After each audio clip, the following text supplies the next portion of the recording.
प्रिय भक्तों, दक्षिणमुखी पंचमुखी हनुमान मंदिर में आप सभी का श्रावण मास में स्वागत है। जैसा कि आप जानते हैं कि अगले बार भी हम बताए थे कि इस बार श्रावण मास में 28 वर्ष बाद सावन के बीच में ये पुरुषोत्तम मास आया है। इसके बारे में आप जान लें पहले कि कई लोग कहते हैं मलमास, कई लोग बोलते हैं कि अधिक मास और कई लोग बोलते हैं पुरुषोत्तम मास। बड़ी विविधा है, पत्रा में भी ऐसे लिखा रहता है, विद्वानों की भी मतियाँ अलग अलग रहती हैं। मलमास उसको कहते हैं जब ये पितृपक्ष के आसपास आता है, उस मध्य में आता है तो उसको मलमास कहते हैं। ये जब ये आषाढ़ में और भादों में लगता है तो अधिक मास होता है, और जब सावन के बीच में आता है तो इसको बोलते हैं पुरुषोत्तम मास।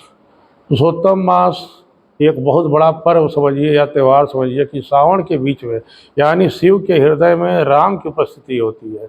वैसे तो हमेशा राम की स्तुति और शिव करते रहते हैं। जब ये अनादि काल से जब पृथ्वी ये ब्रह्मांड रचा गया और शिव राम की आराधना करते थे, शिव के भक्ति और शिव के प्रेम में आकर भगवान ने एक बार विचार किया और भगवान के आग्रह पे कि प्रभु मैं आपका एक बारंबार सेवा करना चाहता हूँ और बृहद सेवा करना चाहता हूँ। ऐसे मैं पूरी दुनिया में लगा रहता हूँ।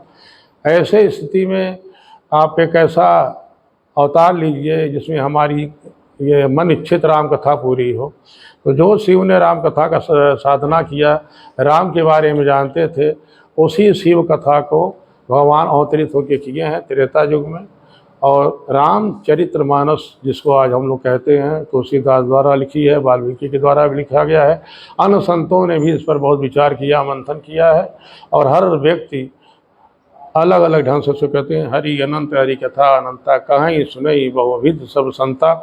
जैसे भी आप सुने राम का स्मरण करें, वह कभी पूर्ण नहीं होता है। जितना भी जप करें वह पूर्ण नहीं होता है। आपको शांति मिलेगी राम का। ये जो श्रावण मास है, इसमें भगवान राम की स्तुति यानी रामचरितमानस का पाठ करें, क्योंकि ये पुरुषोत्तम मास है। ये पुरुषोत्तम राम का ही ये बीच में जो 1 महीने का मास आया हुआ है, ये रामचरितमानस का पठन पाठ करें। ये अगर आप पठन पाठ नहीं कर सकते, कोई भी संपुट आपको रामचरितमानस का अच्छा लगता हो, उसी का पाठ करें तो आपको उससे बहुत शांति और आपके कार्य सिद्ध होगी। मनोकामना सिद्धि कई मंत्र हैं रामचरितमानस में। जब विद्वानों से आकर यहाँ संपर्क करें तो अवश्य आपको बताया जाएगा, वह निःशुल्क बताया जाएगा, जिससे आपका कल्याण हो। इस श्रावण मास में आपको हम नागपंचमी पर्व आने वाला है, और ये सावन के शुक्ल पक्ष में आता है और पंचमी तिथि को होता है। इसके बारे में आप जान लें। साथ शिव भगवान के बारे में आप सभी साधना करते हैं, बहुत कुछ जानते हैं, पर हम थोड़ी सी और जानकारी, अगर हमारे अंदर जो भी जानकारी उसे देना चाहते हैं कि ये भगवान शंकर का ये शिवलिंग जो है, ये जो नीचे आप देख रहे हैं, ये माँ पार्वती हैं। आप इसे जान लें कि हम किसकी पूजा करते हैं। ये माँ पार्वती हैं। निचला भाग जो है ये माँ पार्वती है, ऊपर ये शिवलिंग है और उसके ऊपर ये सर्प है।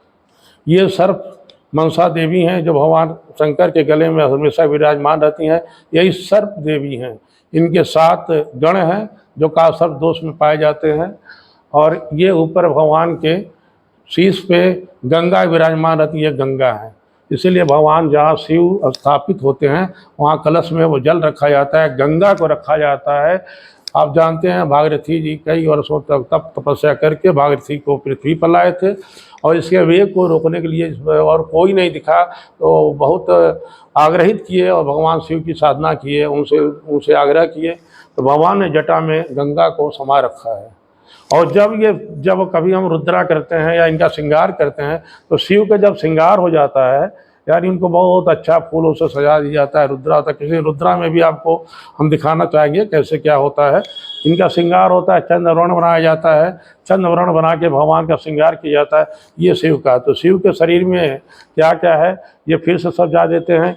ये नीचे की जो घारी है इसको वो ये महापार्वती हैं देवी, ये भगवान शिव हैं, और ये गले में विराजमान माँ तीसरी मनसा देवी हैं, और ये शीश पे विराजमान माँ गंगा हैं।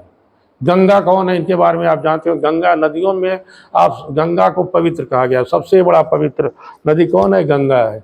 गंगा पवित्र इसलिए कि भगवान की तप तपस्या से जो शिव के जटा पे हो, उसका मतलब आप सोच लें कि उसका क्या अर्थ होता है। जो जटा पे ही है और शरीर, भगवान के शरीर का चरणामृत पूरी पृथ्वी पर बहता है, उससे पवित्र नदी कोई हो सकती है? वो नहीं हो सकती है। और गंगा है, गंगा पाप नाशक देवी है, यानी पाप नाशक नदी है। शिव के सर पे, जटा पे जो विराजमान देवी है, नदियों में एक नदी गंगा जो है, ये पाप नाशक देवी है। यमुना श्री हरि के चरण से निकली हुई देवी हैं। और ये क्या होती है, मनसा कर्मा वाचा से आपको पवित्र करती है। इसलिए जब भी कोई मंत्र उच्चारण किया जाता है तो पहले नारायणम माधवाय केशवाय नमः से आपको वो जल मुक्त तक ले जाके आचमनी की जाती है। इसका अर्थ होता है नारायण के चरण से निकला हुआ ये नदी है, इसीलिए उस जल को आप आचमनी करते हैं। और उससे क्या होता है कि आपके आप मनसा कर्मा 3 बार कराया जाता है। एक होता है मनसा, मन का पाप। अगर मन में आपके कहीं से भी, आप जितना भी पूजा पाठ करते रहें, कितनी साधना करते रहें, अगर आपके मन में कहीं से किसी पर कपट है, ईर्ष्या है, तो आपका मनसा भक्ति समाप्त हो गया।